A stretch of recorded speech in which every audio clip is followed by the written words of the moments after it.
இருந்தவனமாக தலை தாழ்த்தி ஜெபிப்போம். அன்பின் நல்ல ஆண்டவரே, பரலோகத்தின் தந்தையே, உம்மை துதிக்கிறோம், சோதரிக்கிறோம். அப்பா, இந்த பரிசுத்த நாளுக்காக, மகிமையின் நாளுக்காக, மீட்பின் நாளுக்காக சோதரம். விசேஷமாக அந்த புதிய மாதத்திற்காக சோதரம். புதிய மாதத்தில் முதல் நாள் பரிசுத்த நாளாக எங்களுக்கு தந்து எங்களை ஆசரிக்க கிருபை செய்திருக்கிறீரே, அதற்காக சோதரம். அப்பா, இந்த புதிய மாதத்திலும் முதல் நாளிலே உடைய சமூகத்தில் உடைய பாதத்திலே அமர்ந்திருக்கிறோம். அப்பா, இந்த நாளிலும் கூட நீர் தரப்போகிற உன்னதத்தின் ஆசீர்வாதத்துக்காக உங்களுக்கு நன்றி செலுத்துகிறோம். பரலோகத்தின் ஆசீர்வாதத்துக்காக உங்களுக்கு நன்றி செலுத்துகிறோம். அப்பா, உன்னதத்தை எங்களுக்கு தரக்கூடிய, பரலோகத்தை எங்களுக்கு தரக்கூடிய அந்த வார்த்தையின் ஆகாரத்துக்காக உங்களுக்கு நன்றி செலுத்துகிறோம். ராஜா, நன்றியோடு துதிக்கிறோம். அப்பா, இந்த நாளிலும் கூட அந்த வார்த்தையினாலே ராஜாவே எங்களை நிரப்பப் போகிறீர். அந்த வார்த்தையினாலே எங்களை பலப்படுத்த போகிறீர். அந்த வார்த்தையினாலே எங்களை போஷிக்கப் போகிறீர். அப்பா, இந்த அன்புக்காக, தயவுக்காக, இரக்கத்துக்காக உமக்கு கோடி ஸ்தோத்திரம். அப்பா, பரிசுத்த ஆவியானவரே, எங்களோடு இடைப்படுங்கப்பா, எங்களோடு இடைப்படுங்க. எங்கள் இருதயத்தை அப்பா நல்ல நிலமாக மாற்றுங்கப்பா. இந்த வார்த்தையின் பொக்கிஷத்தை பெற்றுக்கொள்ளக்கூடிய நல்ல நிலமாக மாற்றுங்கப்பா, நல்ல நிலமாக மாற்றுங்கப்பா. எங்களுடைய எண்ணங்களோ சிந்தனைகள் சிதறாதபடி உண்மையே நாங்கள் நோக்கி பார்க்க, சிலுவை நாதராகிய உண்மையே நாங்கள் நோக்கி பார்க்க ராஜாவே உமக்கு எங்களுக்கு கிருபை தாங்கப்பா. பேசுகிற அடியனை மறைத்து கொள்ளுங்க, தடைகளெல்லாம் நீக்கி போடுங்க. மீட்பர் இயேசு கிறிஸ்து பாதம் பணிந்து கெஞ்சி மன்றாடுகிறோம், ஜீவனுள்ள நல்ல பிதாவே. இன்றைய நாளிலும் பிறரின் பாரத்தில் பங்கு கொள்ள அழைப்பு. பிறரின் பாரத்தை பங்கு கொள்ள அழைப்பு. என் பாரத்தையே எனக்கு சுமக்க முடியல, பிறர் பாரத்தை சுமக்கவா? அப்படில்ல, நம்ம அப்படி தானே சொல்லுவோம். என் பாரமே தலைக்கு மேலே இருக்குது, என் பாரமே அப்படி இருக்குது.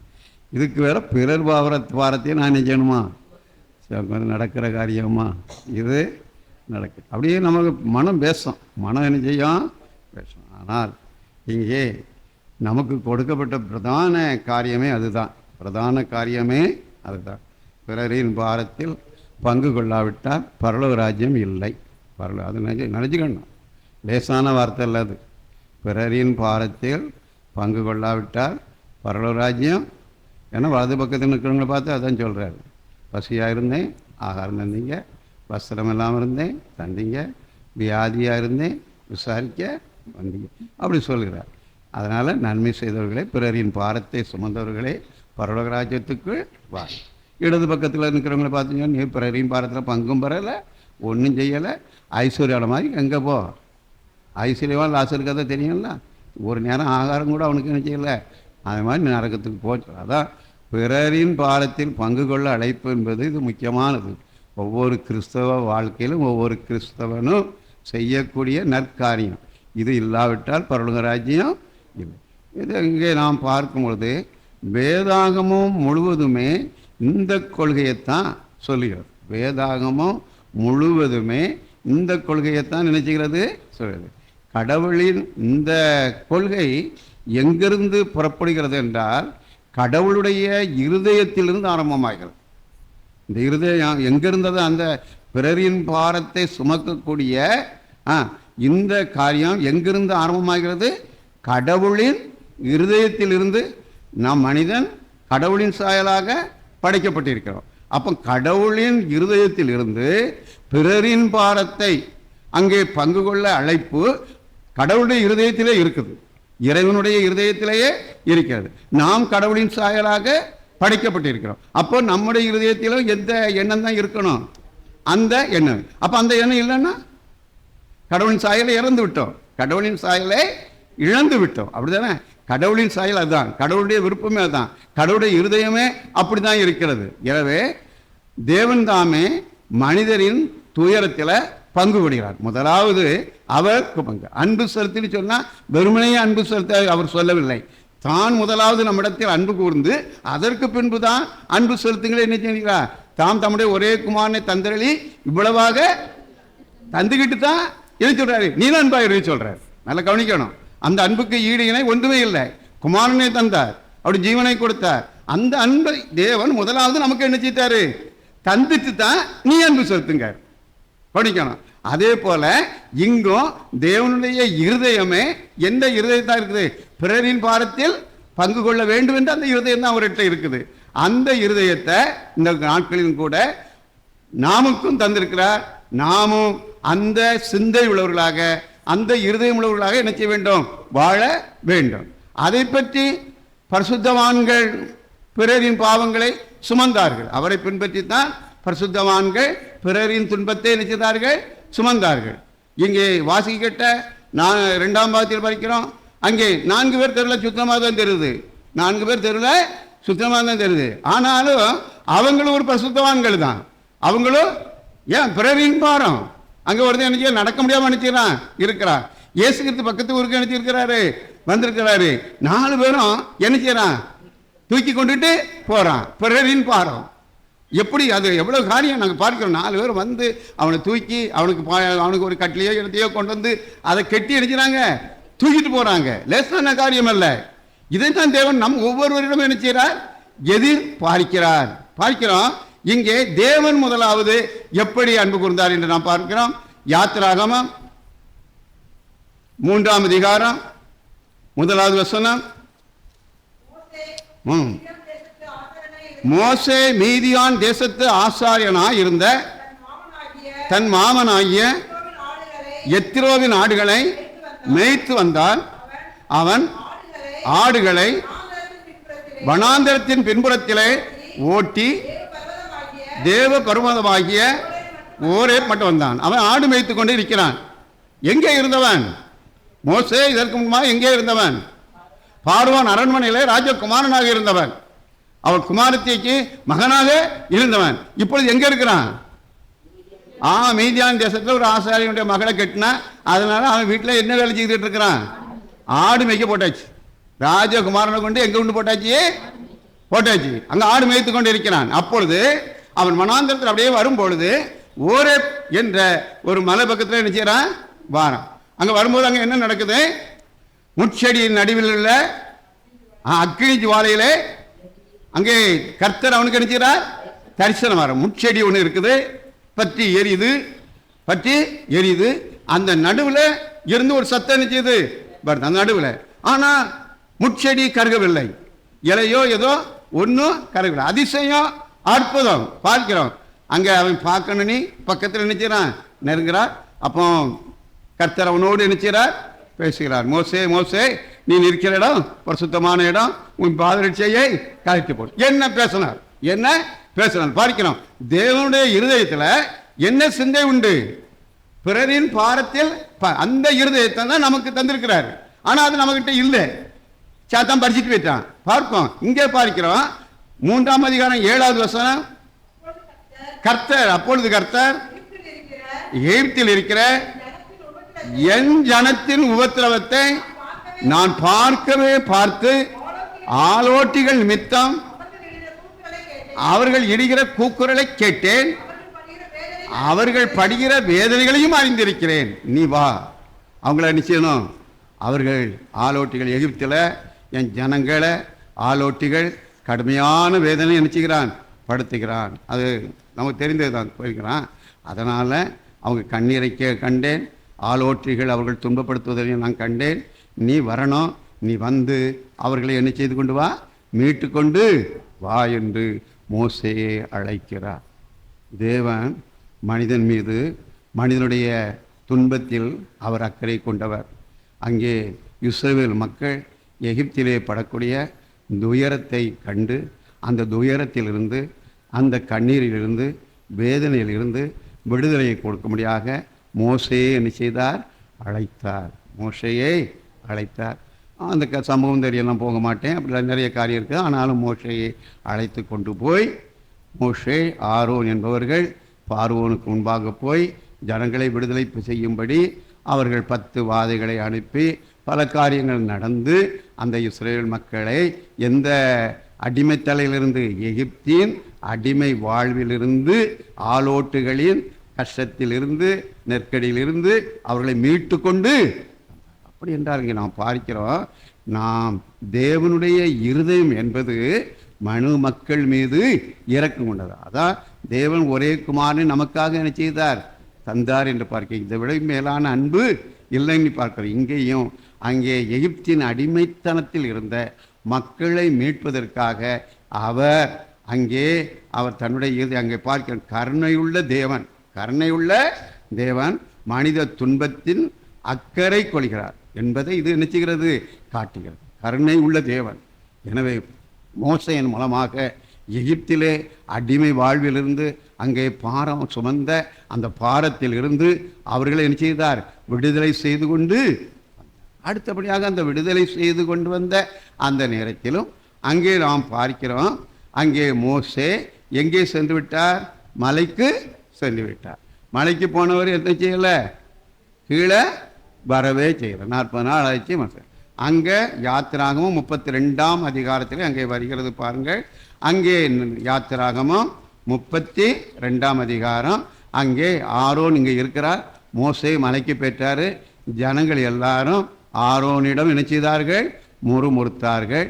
மேலே சென்ற மோசைக்கு என்னதோ ஆகி விட்டது. அவர் என்ன நினைச்ச மாட்டார், வரவே மாட்டார்.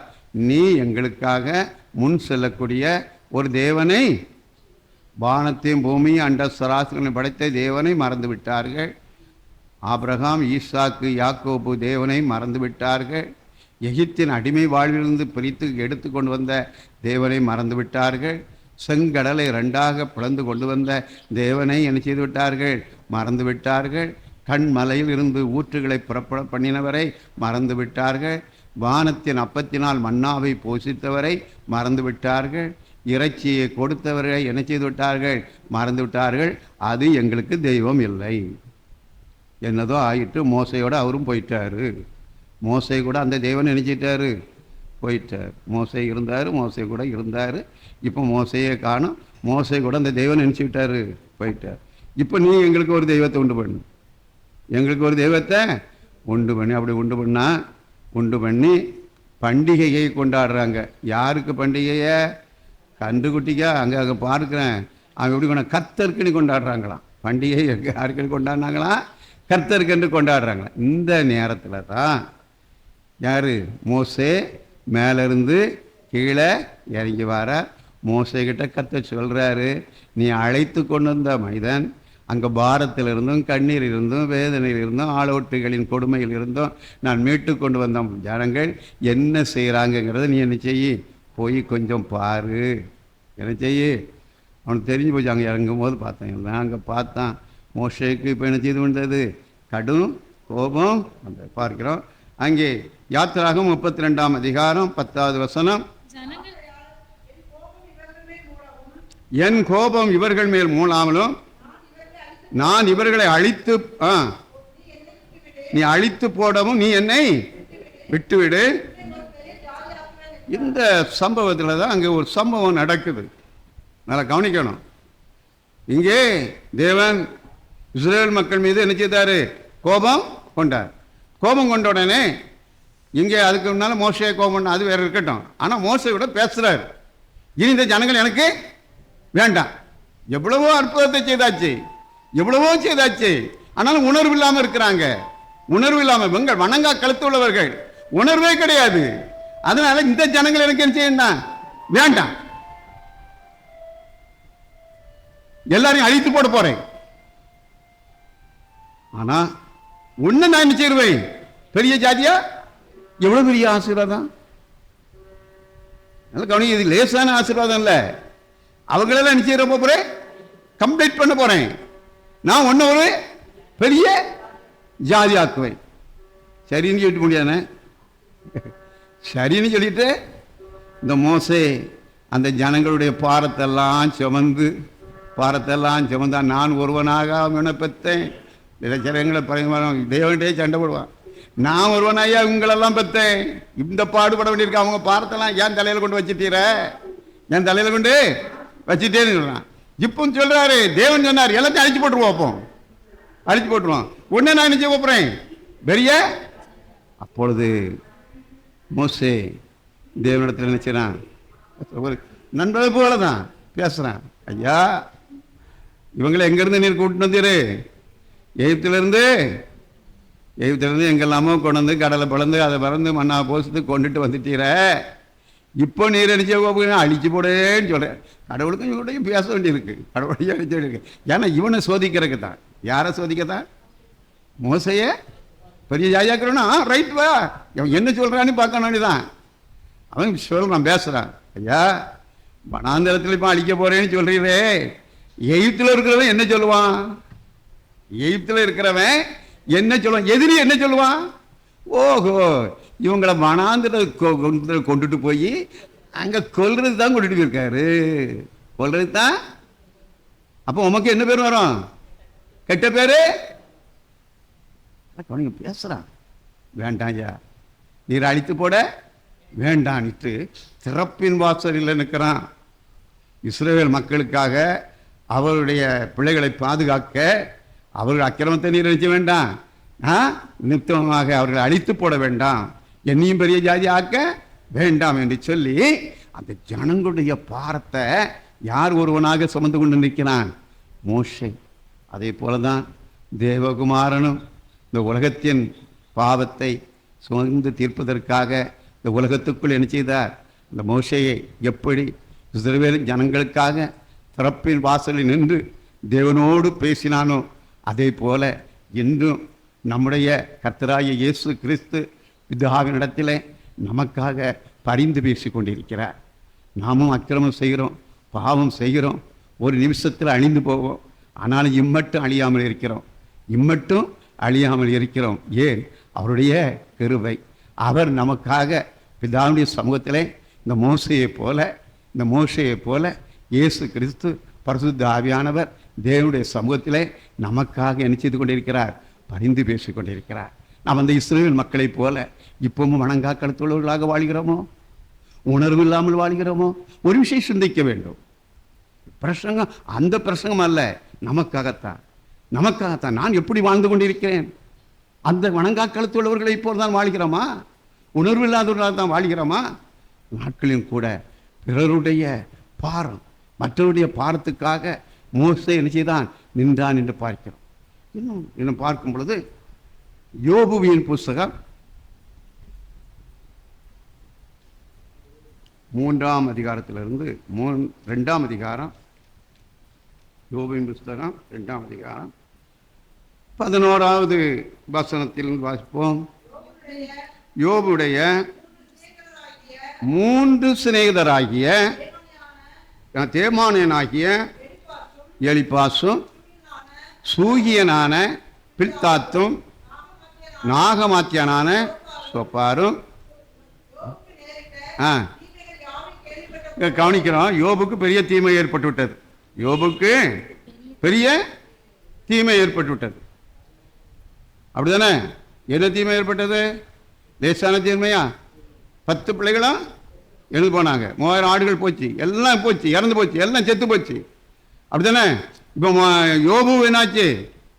யோபுக்கும் சரீரம் முழுவதும் குஷ்டம் தான், புண்ணு. அவன் ஓட்டை எடுத்துக்கிட்டு குப்பையில் எடுத்துக்கிட்டு சொரிஞ்சுக்கிட்டு இருக்கிறான். கிழக்கத்திய புத்திரத்திலே மகா மேன்மை உள்ளவன், அவன் ஆஸ்தி உள்ளவன், பெரிய சீமான். அவனை கண்டால் எழுந்திருப்பார்கள், அவனை கண்டால் வாய்மேல் எழுஞ்சுவார்கள், பொத்திக் கொள்வார்கள். படிக்கிறாங்க வேதத்தில். ஆனால் இப்பொழுது எல்லாரும் வாய் மேல வாய் போட்டு, அப்படிதானே, வாய் மேல வாய் போட்டு எழுஞ்சுறாங்க. ஏன்? அவன் கண்ட உபத்திரம். இங்கே அவனுடைய சிநேகிதர் 3 பேர். யாரு? தேமானாகிய எலிப்பாஸ், சூகியனான பில்தாத், நாகமாத்தியனான. கேள்விப்பட்ட போது அவங்க என்ன செய்றாங்க பாருங்க. அவனுக்காக பரிதவிக்கவும், அவனுக்கு ஆறுதல் சொல்லவும், ஒருவரோடு ஒருவர்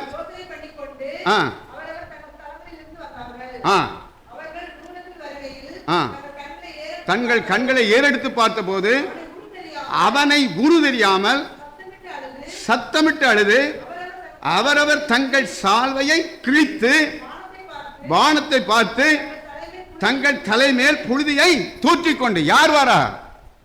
யாரு? யோபுடைய கூட பிறந்தவனா? சிநேகிதர்கள்.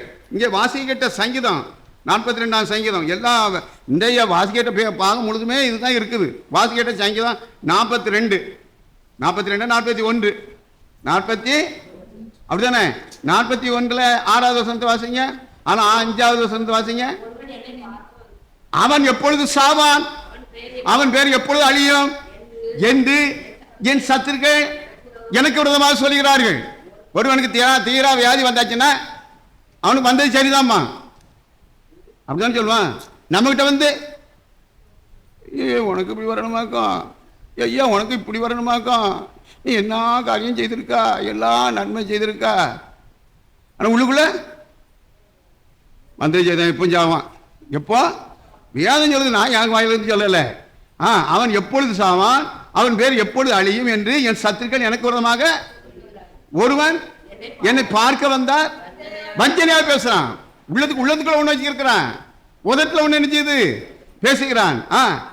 அவன் தன் இருதயத்தில் அக்கிரமத்தை சேகரித்துக் கொண்டு தெருவில் போய் அதை தூற்றுறான். என் பகைஞர் எல்லாரும் ஏகமாய் முணுமுணுத்து எனக்கு விரோதமாய் இருந்து எல்லாருக்கும் எனக்கு பொல்லாங்க நினைத்து தீரா வியாதி அவனை பிடித்துக் கொண்டது. படுக்கையில் கிடைக்கிற அவன் இனி இது ஒரு கூட்டம், இது ஒரு கூட்டம். நாம எந்த கூட்டத்தில் இருக்கிறது முக்கியம். இங்க ஒரு கூட்டத்தை வர்றோம். யோபுடைய நண்பர்கள் 3 பேர் என்ன செஞ்சாங்க? வந்தாங்க. வந்தவங்க என்ன செஞ்சாங்க? தூரத்தில் நின்று வரும்போதே அவனை பார்த்து அழுது அவர்கள் சாவையை கிழித்து வானத்தை பார்த்து அப்படிதானே தங்கள் தலைகளில் புழுதியை தூற்றி கொண்டு குப்பையை போட்டுக்கிட்டு என்ன வந்து அவன் துக்கம் மகா கொடிய துக்கம் என்று கண்டு ஒருவரும் அவனோடு நல்லா கவனிக்கும், ஒருவனும் அவனோடு அழப்பையா செஞ்சாங்க. வந்து கம்முன்னு இருந்துக்கிட்டான், பேசவே செய்யல, ஒரு வார்த்தையும் பேசாமல் இரவும் பகலும் 7 நாள் அவனோடு கூட. இதுதான் பாரம் சுமக்கிறது, இதுதான் என்ன செய்யறது? பாரம் சுமக்கிறது. அங்க 41ஆம் சங்கீதத்தில் பாரம் சுமந்தாங்க பார்த்தீங்க இல்லையா? அவன் எப்போ அழிவான், அவன் எப்படியும் வஞ்சனையா பேசு, அது பாரம் சுமக்கிறது அல்ல.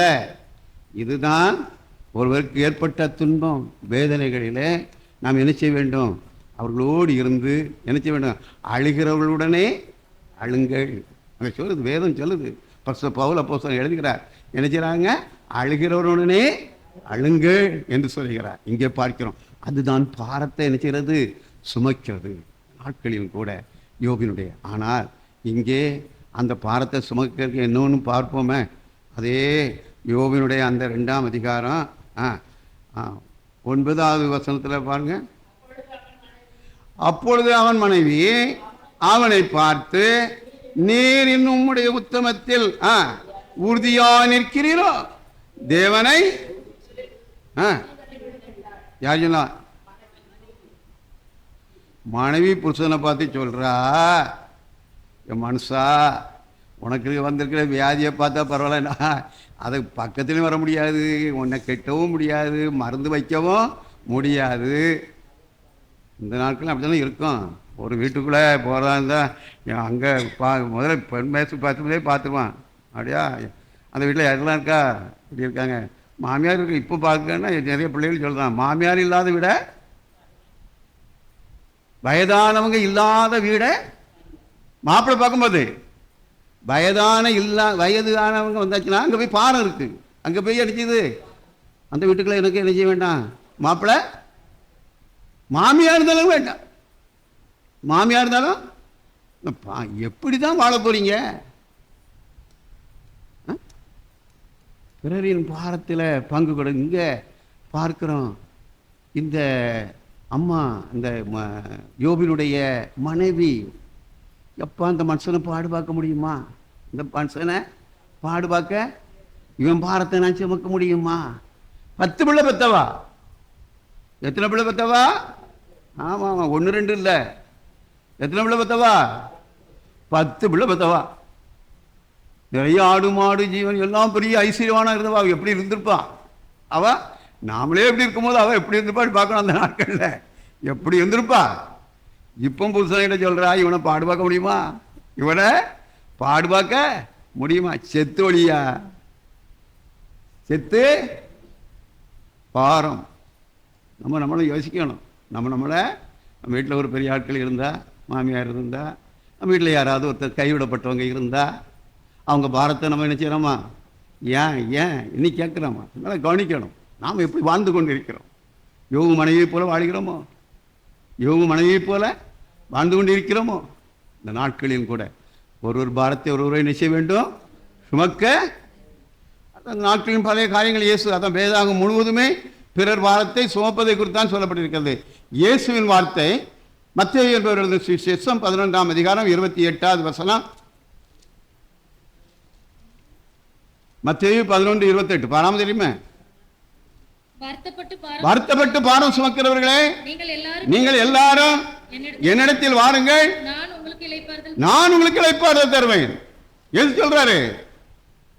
வருத்தப்பட்டு பாரம் சுமக்கிறவர்களே நீங்கள் எல்லாரும் என்னிடத்தில் வாருங்கள், வாங்க, நான் உங்களுக்கு உலகத்தின் பாவத்தை சுமந்திக்கிற தேவ ஆட்டுக்குட்டி. ஒரு வாரம் இல்ல, 2 வாரம் இல்ல, உலகத்தினுடைய அத்தனை மக்களும் பிறந்து இந்த உலகத்திலே மறைந்தவர்களும் வாழ்கிறவர்களும் இதை பிறக்க போகிறவர்களும் எல்லாருடைய பாவத்தையும் அவர் என்ன செய்தார்? வருத்தப்பட்டு பாரம் சுமக்கிறவர்களே நீங்கள் எல்லாரும் என்னிடத்தில் வாருங்க. என்ன பாரம் சுமக்கும்?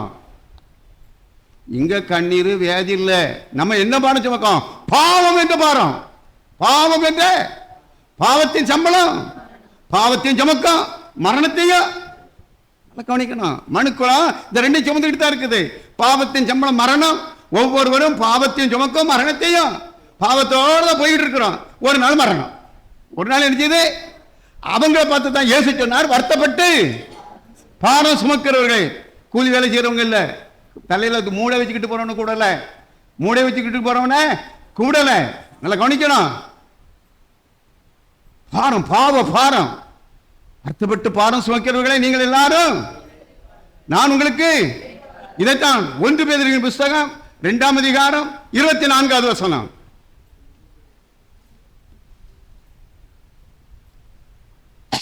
ஒன்று பேதுரு 2:24. நாம் பாவங்களுக்கு செத்து நீதிக்கு பிழைத்திருக்கும்படிக்கு அவர் தாமே தமது சரீரத்திலே நம்முடைய பாவங்களை சிலுவையில் மேல் சுமந்தார். அவருடைய தழும்புகளால் குணமானீர்கள். பார்க்கிறோம், அவன் நம்முடைய பாவத்தை எழுதியிருக்கிறாரு. எங்க வச்சு சுமந்தாராம்? சிலுவையில. சிலுவையில எப்படி சுமந்தாரு? தலையில் முள்முடி, 2 கரங்களிலும் ஆணிகள், கால்களிலே ஆணிகள், விழாவிலே குத்த, ஈட்டியினுடைய குத்து, முதியிலே வாரடிப்பட்டு நமக்காக அவருடைய தம்முடைய சரீரத்திலிருந்து எல்லா ரத்தத்தையும் சிந்தி. ரத்தம் இல்லாமல் பாவம் மன்னிப்பு, ரத்தம் இல்லாமல் பாவம் நீங்காது. ரத்தம் சிந்தாமல் மரணத்திலிருந்து விடுதலை இல்லை. அவருடைய ரத்தம் சகல பாவங்களை நீக்கி நம்மை சுத்திகரிக்கிறது. அதற்காக தான் இந்த உலகத்துக்குள்ள என்ன செய்தார்? வந்தார் என்று நாம் பார்க்கிறோம். இங்கே பார்க்கிறோம், அவர் தாமே தமது சரீரத்திலே நம்முடைய பாவங்களை சிலுவையின் மேல் சுமந்தார். அவருடைய தழும்புகளால் நாம் என்ன செய்தோம்? ஏசாயா 53:5.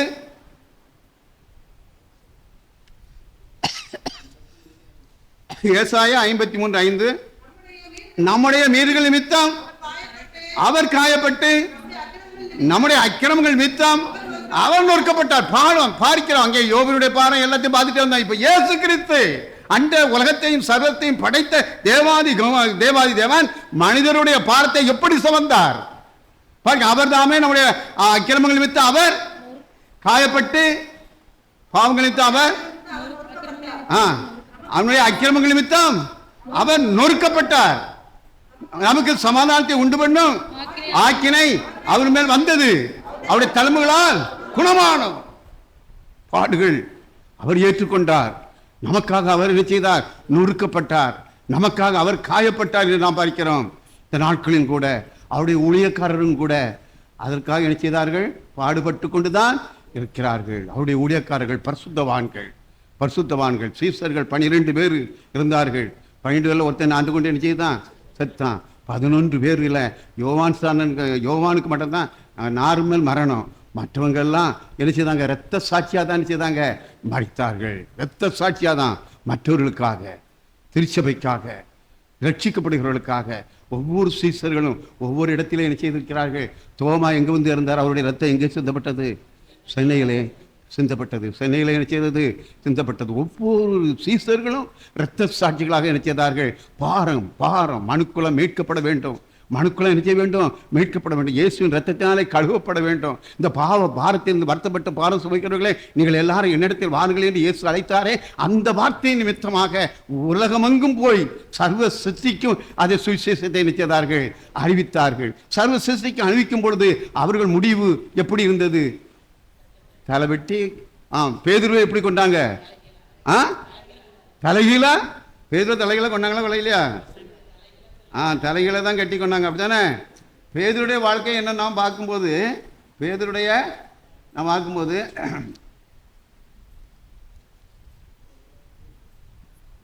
யோவான் 13ஆம் அதிகாரம்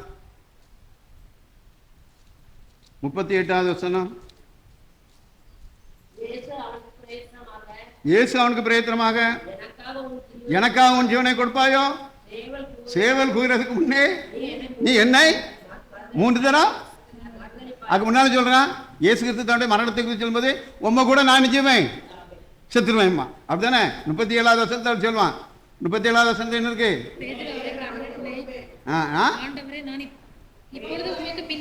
உமக்கா நான் என் ஜீவனையும் கொடுப்பேங்க. இயேசு என்ன சொன்னாரு? என் ஜீவனை நினைக்க மாட்டா. நீ இன்றைக்கு ராத்திரியே ஜேவல் கூறுறதுக்கு முன்னால எடுத்ததுவா. மத்தேயு 26ஆம் அதிகாரம் 70 வசனம் முதல் வாசியுங்கள். மத்தேயு 26:70. அதற்கு அவன், நீ சொல்கிறது எனக்கு தெரியாது என்று எல்லாருக்கும் முன்பாக மறுதலித்தான். அவன் வாசல் மண்டபத்திற்கு போன பொழுது வேறொருத்தி அவளை கண்டு, இவனும் நசரேயனாகிய இயேசுவோடே கூட இருந்தான் என்று அங்கே இருந்தவர்களுக்கு சொன்னாள். அவனோ அந்த மனுஷனை நான் அறியேன் என்று ஆணையிட்டு மறுபடியும் மறுதலித்தான். சற்று நேரத்துக்கு பின்பு அங்கே நிற்கிறவர்கள் பேர்தவனிடத்தில் வந்து, மெய்யாகவே நீயும் அவர்களில் ஒருவன், உன் பேச்சு உன்னை வெளிப்படுத்துகிறது என்றார்கள். அப்பொழுது அவன் அந்த மனுஷனை அறியேன் என்று சொல்லி சபிக்கவும் சத்தியம் பண்ணவும். இதான் முக்கியம். சொல்லி பார்த்தான். சொல்லி அவனுக்கு தெரியாது. அவன் பொம்பளையெல்லாம் கரெக்டா இருக்காளுவ, ரொம்ப வேலைக்காரியெல்லாம் ரொம்ப பார்த்து நினைச்சுவா. ஏன்னா நீனும் அவன் கூட இருந்தியே, அவன் ஆளுதானே, நீ அவன் ஆளுதானம்மா. இல்லை உன் பேச்சு அவன் பேச்சு மாதிரி தானே இருக்கு. நிறைய சொல்லி பார்க்காளுவா. இவன் பார்த்தான், அதே பாவி அங்கே போனாலும் விட மாட்டேங்க, இங்கே போனாலும் விட மாட்டேங்கன்னு சொல்லி இப்போ என்ன செய்தானா? சபிக்கவும் சத்தியம் பண்ணவும் தொடங்கினான். அந்த என்னது யோபு மனைவி மாதிரி தான். யோபு மனைவியை மாதிரி தான். யோபுனுடைய மனைவி செய்தா இல்லையா, அதே காரியத்தை தான் பேதுரு நினைச்சிட்டாரு. சரிக்கா, ஏன்னா பயம்.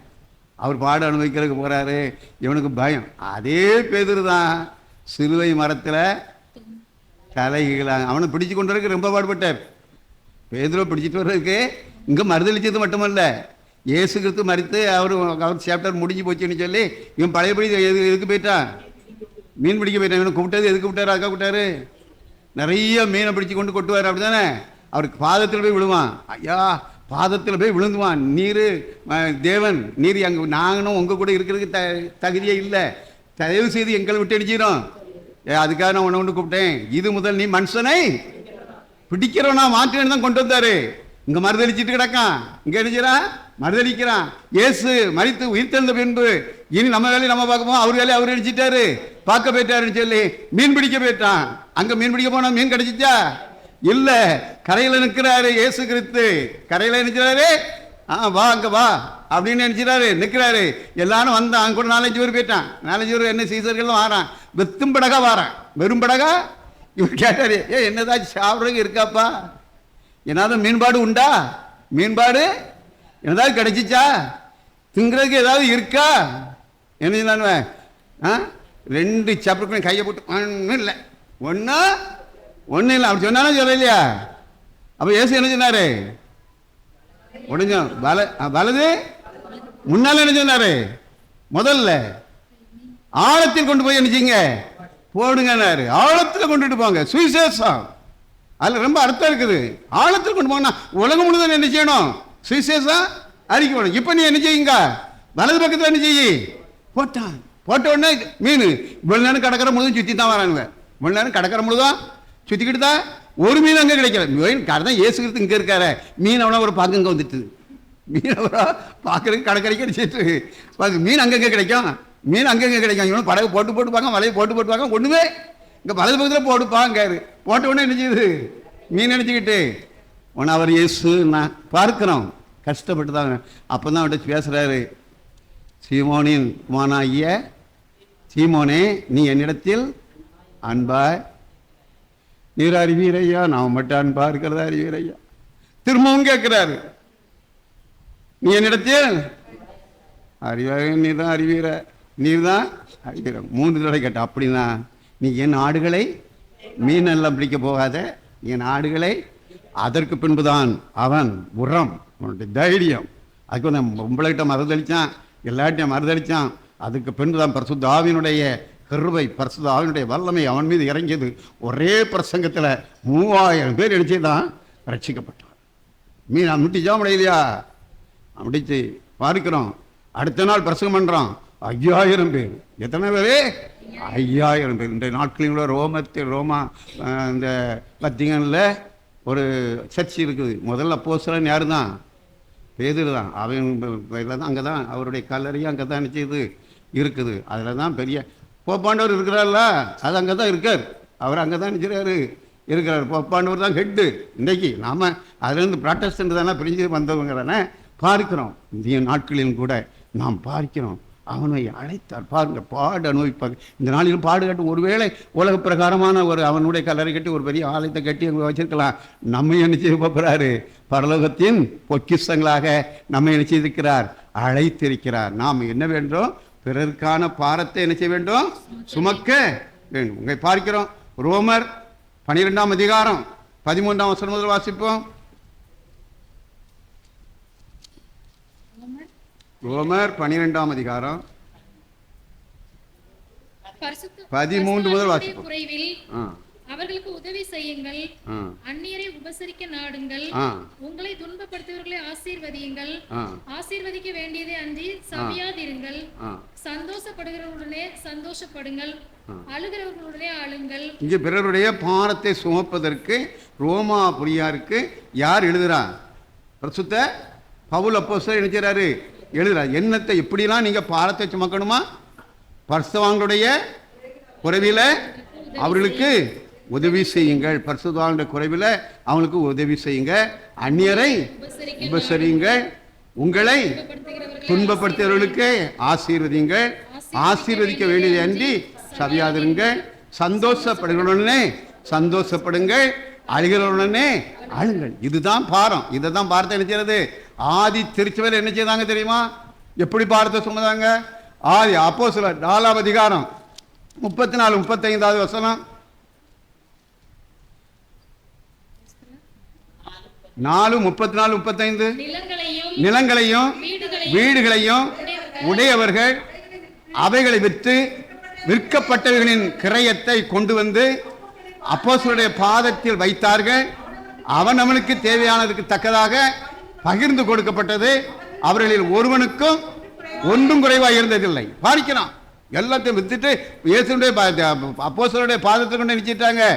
பார்க்கிறோம், ஒருவர் பாரத்தை ஒருவர் சுமப்பது. அது இது ஆதி திருச்சபையில காணப்பட்டது. ஆதி திருச்சபையில நினைச்சப்பட்டது காணப்பட்டது. இந்த நாட்களில் கூட நாம் பிறருடைய பாரத்தில் நாம் நினைச்ச வேண்டும், பங்கு பெற வேண்டும். அந்த பிறருடைய பாரத்தில் நாம் பங்கு பெறும் பொழுது தேவனுடைய இருதயத்தை நாம் வெளிப்படுத்துகிறோம். தேவனுடைய கிறிஸ்துனுடைய அன்பை நடைமுறைப்படுத்துகிறோம். திருச்சபை ஒன்றுபட இருக்கிறோம். இங்கே மரியா என்ற ஒரு வாலிபெண், மரியா என்ற ஒரு வாலிபெண் வாழ்ந்தாள். பெரிய பணக்கார வீட்டு பெண் தான். வாலிபெண்ல ஆசிரியர் பணியை செய்து கொண்டிருந்தாள். ஆசிரியர் பணியை செய்து கொண்டிருந்தாள். அவளுக்கு திருமணம் ஒழுங்கு செய்யப்பட்டது. திருமண காரியங்கள் எல்லாம் தடபுடலாக நடந்து கொண்டிருந்தது. ஆரம்பமாக என்ன செய்து கொண்டது? நடந்து கொண்டிருந்தது. அன்று அவளுடைய அக்கா கணவர் வெளியிடத்திலிருந்து வந்தவர் மரியாளிடம் சொன்னார், மரியா, உனக்கு ஒழுங்கு செய்யப்பட்டிருக்கிற கணவர் குடிகார கணவர் என்று நான் கேள்விப்பட்டேன். அதனால் இந்த திருமணம் உனக்கு வேண்டாம் என்று சொன்னார். உடனே மரியா சொன்னாள், இல்லை, நான் ரட்சிக்கப்பட்ட பிள்ளை, நான் தேவனுடைய பிள்ளை, யார் என்னிடம் வந்தாலும், யாருக்கு நான் மனைவியாக போனாலும் அவனை தேவனுடைய பிள்ளையாக என்ன செய்து விடுவேன்? மாற்றி விடுவேன். இந்த திருமணத்தை தடை செய்ய வேண்டாம். திருமணம் என்ன செய்யட்டும்? நடக்கட்டும். இந்த நாட்களில் கூட நம்முடைய மத்தியில் ஒருவேளை எத்தனை வாலிபர்கள் வாலிப பிள்ளைகள் இருக்கலாம். நாம் இந்த நாட்களிலும் கூட இப்படி நாம் எடுக்கிறோமா? நான் பார்க்கிறேன். எது நாம் இந்த நாட்களிலும் கூட ஒருவேளை பிள்ளைகள் எந்த வார்த்தையை சொல்லி கொண்டிருக்கிறார்கள். ஒரு சின்ன குறை இருந்தால் கூட என்ன செய்ய வேண்டாம்? சின்ன குறை தான் இருக்கும், அவன் வேண்டாம், அவள் வேண்டாம், அவள் வேண்டாம். பாரத்தை சுமக்கிறதுக்கே அன்றைக்கு ஊருக்கு நஷ்டத்துக்கு போயிட்டுருக்கிறேன். திடீர்னு அங்கே முன்னால் ஒரு ஆக்சிடெண்ட் நடந்து கிடக்கு. ஆக்சிடெண்ட் நடந்து கிடக்கேன்னு அப்படி யோசிச்சுட்டு இருக்கோம். காரில் இருந்து எங்களை இறங்கி சொல்கிறேன். ஆனால் நான் காரில் அவசரம் போயிட்டுருக்கிறேன். அவசரம், ஏன்னா 8 மணிக்கு நாங்கள் நிச்சயம் அங்கே இருக்கணும். இங்கேயே 7:30 நிச்சயித்து ஆயிடுச்சு. அதனால் உள்ளுக்குள்ளே இறங்க முடியாது, நாங்கள் போனோம் அப்படின்ட்டு. அங்கே பார்த்தா அதுக்கு பிறகு ஒரு ஊனமுற்ற பிள்ளை, ஊனமுற்ற யாருக்கும் தெரிஞ்சிருக்குன்னு நினைக்கிறேன், ஊனமுற்ற பிள்ளை. அங்கே ஒரு பஸ் வந்ததில் ஒதுக்குனதில் அந்த ஊனமுற்ற பிள்ளை அந்த வேலைக்குள்ளே போய் நிச்சயித்து விழுந்துட்டு. என்ன நடந்தது? ஆனால் வண்டியில் மோதலை, அங்கே விழுந்து கிடக்குது. அது ஒரு ஊனமுற்ற பிள்ளை தான். அங்கே வேலை எங்கேயோ பார்க்குறான்னு கேள்விப்பட்டேன். அதில் இருந்தால் சொன்னாங்க. அப்படியா? இவருக்கு தகவல் கூட அந்த இவளுடைய கணவனும் கண் தெரியாதவன் தான். இவனுடைய கணவனும் பாருங்க. அதாவது நான் எதுக்கு சுருக்கமாக அதை பற்றி விளக்கமாக பரப்பு பேசிக்கிறோம். ஆனால் ஒரு ஊனமற்ற பிள்ளை யாரை கட்டியிருக்கிறா? கண் தெரியாத. இதுதான் என்னது? ஒரு பாரத்தை ஒருவர். லேசான காரியம் அல்ல இது, லேசான காரியம் அல்ல. பார்க்கிறோம். போகும்போது சிந்திட்டு போகிறேன். இப்படியும் உலகத்தில் என்ன செய்கிறாங்க? வாழ்ந்து கொண்டு நமக்கு ஒரு குறை வந்தால் போதும், டைவர்ஸ். ஒரு குறை வந்தால் அவன் எனக்கு வேண்டாம், அவன் எனக்கு வேண்டாம், அவன் எனக்கு. கிறிஸ்தவங்களாக வாழ்கிறோமா? ஒரு வாரத்தை ஒருவர் சுமக்கிறோமா? ஒரு வாரத்தை ஒருவர். 6 மாதம் கடந்தது, திருமணம் முடிந்து 6 மாதம் கடந்தது. அவன் குடித்து விட்டு வந்தான், அடித்தான், உதைத்தான், சாப்பாடுகளை எல்லாம் தள்ளி விடுவான். ஒரு நிம்மதி இல்லை, ஒரு நிம்மதி இல்லை. மரியா வாழ்க்கையில அவன் அத்தான் சொன்ன மாதிரி என்ன செய்துச்சு, அக்கா மாப்பிள்ளை சொன்ன மாதிரி தான் என்ன செய்து, ஒரு நிம்மதி இல்லை. ஆனாலும் அவள் ஜெபத்தை என்ன செய்யவில்லை, விடவில்லை. உபவாசம் இருந்தாள், உபவாசம் மேற்கொண்டாள். உபவாசம் எத்தனை அடிகள் உதைகள் எத்தனை பாடுகள் பட்டாலும் கூட அவள் தன்னுடைய ஜெப வாழ்க்கையில் இருந்தோ அல்லது உபவாசத்தில் இருந்தோ பின்வாங்கவே இல்லை. முழங்கால் போடுவாள், இரவு முழுதும் முழங்கால் போட்டுக்கொண்டேதான் இருந்தாள். ஒரு நாள் அதிகாலை அவள் விழிக்கும் பொழுது அவருடைய கணவன் வீட்டிலே, கணவனுடைய அறையிலே விளக்கு எரிந்து கொண்டிருக்கிறது. என்ன ஒரு நாளும் விளக்கு எரியாத, இன்றைக்கு என்ன செய்கிறது? விளக்கு எரிகிறது என்று எட்டி பார்க்கிறாள். வேதாகமத்தை வாசித்துக் கொண்டிருந்தான். அது ஞாயிற்றுக்கிழமை. அது என்ன கிழமை? ஞாயிற்றுக்கிழமை. இவளுக்கு நான் பார்ப்பது கனவா நனவா, இது உண்மைதானா நீட்டு அவளுக்கு என்ன இருக்கு? அப்படியே அசந்து அப்படி நிற்கிறா. அற்புதம் நடந்துட்டோ, அதிசயம் நடந்துட்டோன்னுட்டு அவன் கணவன் பார்த்து விட்டான். வா, இன்று ஞாயிற்றுக்கிழமை, நான் உன்னோடு கூட ஆலயத்துக்கு நினைச்சுகிறேன், வருகிறேன் என்று சொன்னான். இதுதான் பாடுகள் அனுபவிக்கிறது, பாடுகள் அனுபவிக்கிறது. நான் பார்க்கிறோம் ஒவ்வொரு கிறிஸ்தவர்களும் எப்படி வாழ்ந்து கொண்டிருக்கிறோம். சொகுசா வாழ எந்தமான பாடம் இருக்கக்கூடாது, வேதனையை நினைச்சக்கூடாது, இருக்கக்கூடாது. சின்ன அற்ப காரியத்துக்கும் சொற்ப காரியத்துக்கும் சண்டை சச்சரவு. ஒரு காரியத்தை விட்டு கொடுக்கிறது நான் பார்க்கிறோம். உலகம் அப்படித்தான் சொந்த கொண்டிருக்கிறேன். இங்கே ஒரு பாரத்தை ஒருவர் சுமக்க வேண்டும். இதுதான் தேவனுடைய இருதயம், இதுதான் தேவனுடைய இருதயம், இதுதான் தேவனுடைய அன்பு, இதுதான் தேவனுடைய ஆசை ஆவல். அந்த ஆசையையும் அந்த ஆவலையும் தேவனுடைய அன்பையும் நம்முடைய இருதயத்தில் நினைச்ச வேண்டும், கொடுக்க வேண்டும். அப்படிப்பட்ட கிருபையை தேவன் தாமே நம் அனைவருக்கும் தருவாராக. ஆமென்.